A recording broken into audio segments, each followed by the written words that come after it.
Bismillahirrahmanirrahim. Qala al-mu'allif rahimahullah Samina asyarah min asbabi dukhulil jannah. Qala Imam Bukhari rahimahullah Haddatsana Ibrahim ibnu Musa qala akhbarana Hisham bin Yusuf an Ibnu Jurayj qala akhbarani Atha an Abi Salih Az-Zayyad annahu sami'a Abu Hurairah yaqulu sallallahu alaihi wasallam qala Allah ta'ala kullu amal ibni adam lahu illa shaum illa siyam fa innahu li wa ana ajzi bihi wa siyamu junnatun wa idza kana yawmu shaumi ahadikum fala yarfus wa la yaskhab wa in tabahu ahadun aw qatalahu falyakul imru'un sha'imun والذي نفس محمد بيده لخلق فم صائم أطيب عند الله من ريح المسك ولصائم فرحتان يفرحهما إذا أفطر فرح وإذا لقي ربه فرح بصومه متفق عليه. Constitution, aturan ataupun rules, undang-undang yang dibuat oleh pemerintah ada sedikit yang tidak mengenakkan, seperti dinaikannya BBM dari 7.000 menjadi 10.000 misalnya. Maka apa yang dikatakan oleh Nabi kita, falyasbir, maka sabar, jangan sedikit-sedikit demo, sumbu pendek. Ketentuan pemerintah tidak mengikuti hawa nafsunya, demo, kudeta, turunkan minal ma'zul dan sebagainya. Maka manhaj Ahlussunnah dikatakan oleh Nabi kita, Nabi yang berkata, falyasbir.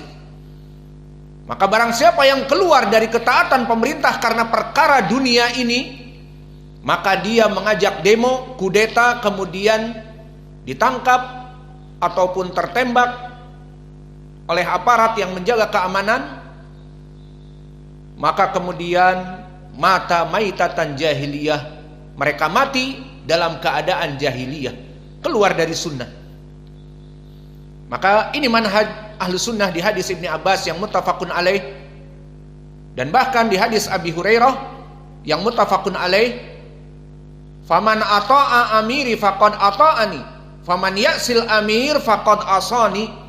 Barang siapa yang suatu kaum dari umatku dia taat kepada pemimpin kaum muslimin, pemimpinku, maka dia taat kepadaku. Dan barang siapa yang dia itu tidak taat kepada pemimpinku, pemimpin kaum muslimin, mengkudeta dan sebagainya, maka telah bermaksiat kepadaku. Maka dari sinilah kita mengetahui kenapa kita manhaj Ahlussunnah tidak mengajak kepada demo, tidak mengajak kepada kudeta. Maka hanya sekedar naik BBM 3.000, kemudian kita berpindah dari sunnah menjadi khawarij, berpindah dari sunnah menjadi orang-orang yang menjelekkan pemerintah dan membuat kerancuan dan hubungan yang buruk antara rakyat dengan pemerintah dengan menjadi provokator. Tidak. Manhaj kita Ahlussunnah sabar dan doakan. Dan permasalahan seperti itu sangat sepele sekali. Karena apa? Banyak jalan-jalannya. Jika dinaikkan 3.000 saja, maka masih banyak, there are more of the solution. Di sana banyak sekali jalan pengeluaran. Apa? Misalnya, jika kita mempunyai produk yang tadinya produk 100.000, karena BBM naik 3.000, ya sudah dinaikkan. Dan itu yang menjadi kenyataan sekarang. Di mana-mana serba naik, dan itu sebagai solusi. Dan itu sekarang sudah berjalan 6 bulan tanpa ada apa-apa. Beras untuk pondok yang biasanya kita membeli sekitar 200, sekarang 210.000. Iya. Dan apakah kalian masih makan atau mati kelaparan? Silakan dijawab. Masih makan, alhamdulillah. Dan begitupun semua. Dari bahan-bahan yang kita beli di pasar-pasar pun mahal. Ala mustawa batot, kentang, potato, yang biasanya sekilo 10.000 sekarang 12.000. Apakah kalian tidak makan kentang? Makan kan? Alhamdulillah. The point is, Allah yang ada di atas segala ini, Dia memberikan rizki kepada siapapun. Wa ma min dabatin fil ard illa 'alallahi rizquha wa ya'lamu mustaqarraha wa mustauda'aha.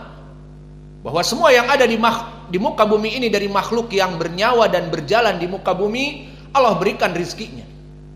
Maka sebelum naik BBM menjadi 10 dan sebelum BBM naik menjadi 7.000 di zaman Doeloe sekitar 5.000-an, itu waktu saya di Yaman mungkin, maka semua berjalan, tidak ada yang mati kelaparan.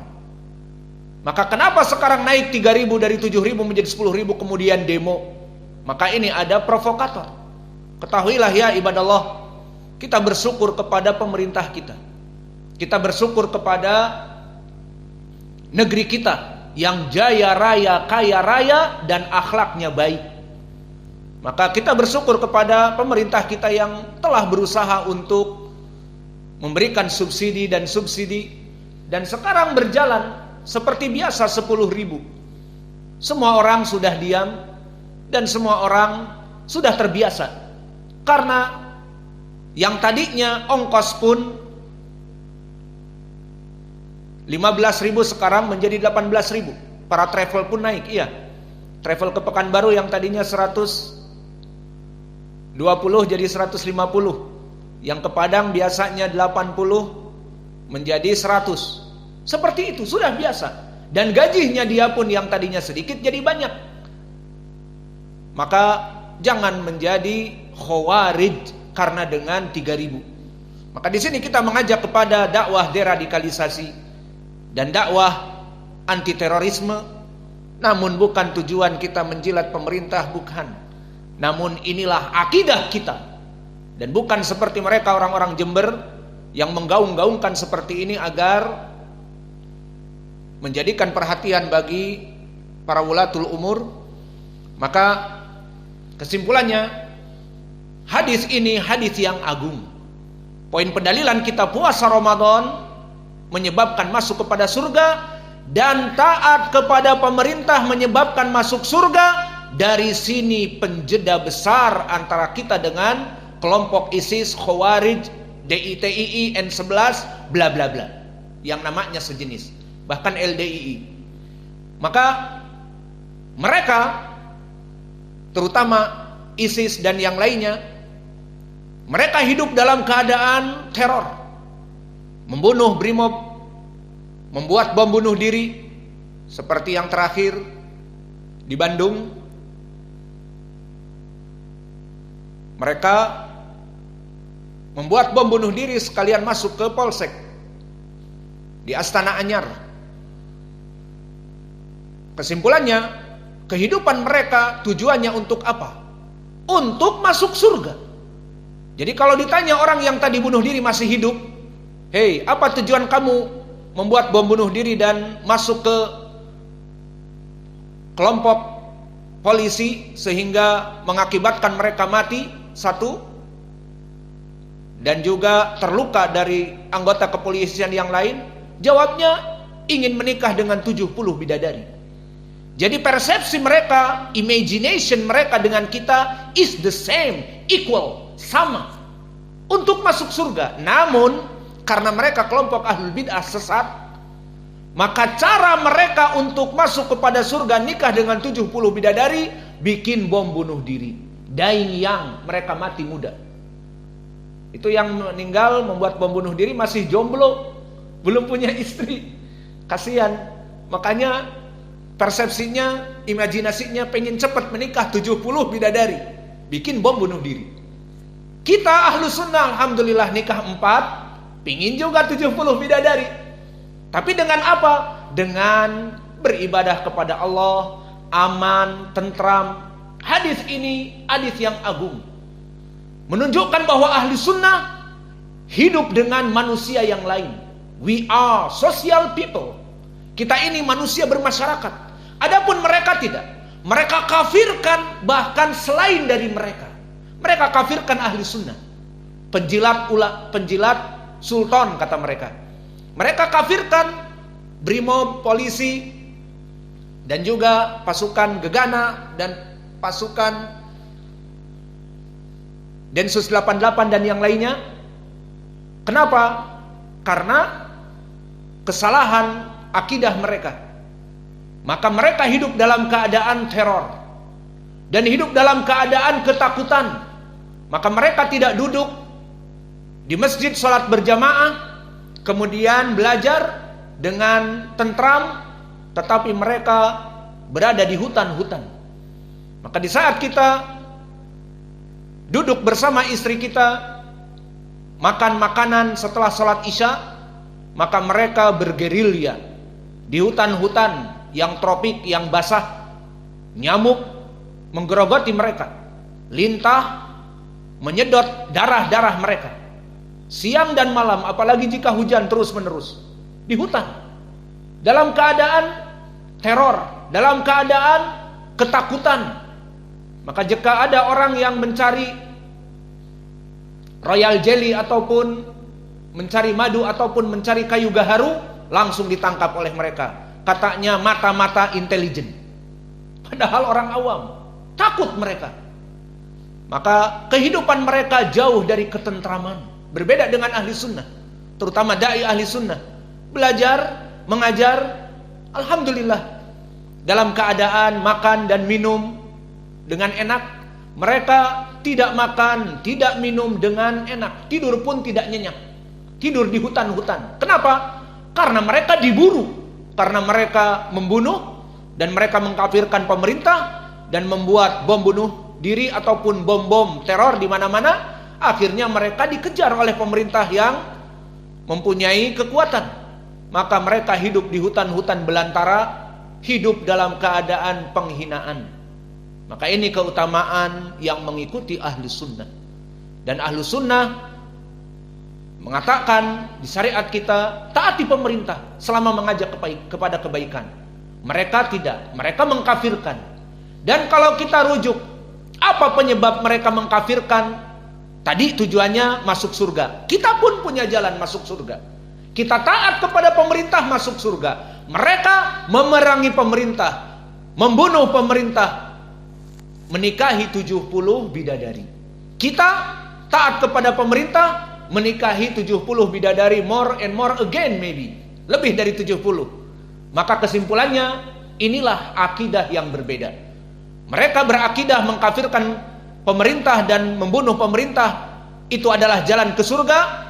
Kita taat kepada pemerintah, hidup dengan aman dan damai dan mengajak manusia untuk berdamai, tidak mengajak perang dengan pemerintah. Maka kehidupan kita di dunia dalam keadaan baik dan di hari akhirah dalam keadaan baik. Dan yang terakhir, kalau ditanya masalah dunia mereka, apa sih kalian nih tujuannya? Revolusi.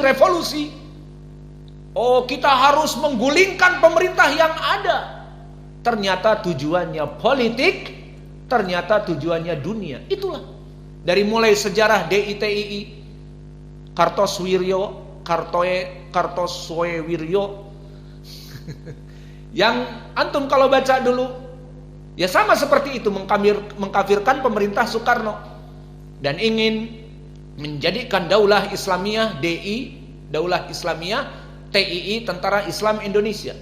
Akhirnya mengkafirkan pemerintah dan nasibnya seperti itu.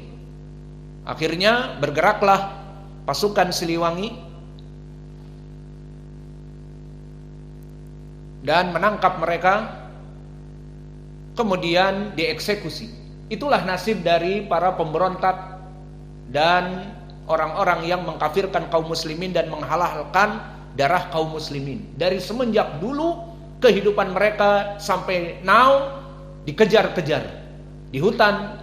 Dan tadi kami sebutkan apa tujuan mereka di dunia, politik. Adapun kita alhamdulillah sekarang pencalonan capres baru, si fulan dicapreskan, alhamdulillah. Kita tidak ada ambisius untuk dicalonkan. Namun jika mereka telah jadi pemimpin kita, maka kita as-sama wa ta'ah. Lihat ahlu sunnah, tidak ambisius, karena masuk kepada perkara itu pun nanti akan menyelisihi syariat, terutama memuji diri sendiri. Pilihlah kami, kami berdedikasi, kami berkada-kada, semua pelang-pelang di jalanan seperti itu. Coblos nomor kami dan sebagainya. Maka dilarang memuji diri sendiri. Alhasil, jika mereka pun naik, maka kita akan sama wa ta'ah, dan kita tidak bisa berambisi dengan dunia. Cukuplah Allah memberikan kepada kita apa yang ada pada kita dari Al-Quran dan Sunnah, dan kita mengajarkan kepada kebaikan, itulah yang ada pada kita. Maka Syekh kami Mukbil mengajari kami bahwa julusi ma'atulabi, aku hidup di antara murid-muridku memberikan kajian, maka itulah istanaku. Adapun menggapai kursi politik di parlemen, la yusawi li basolan.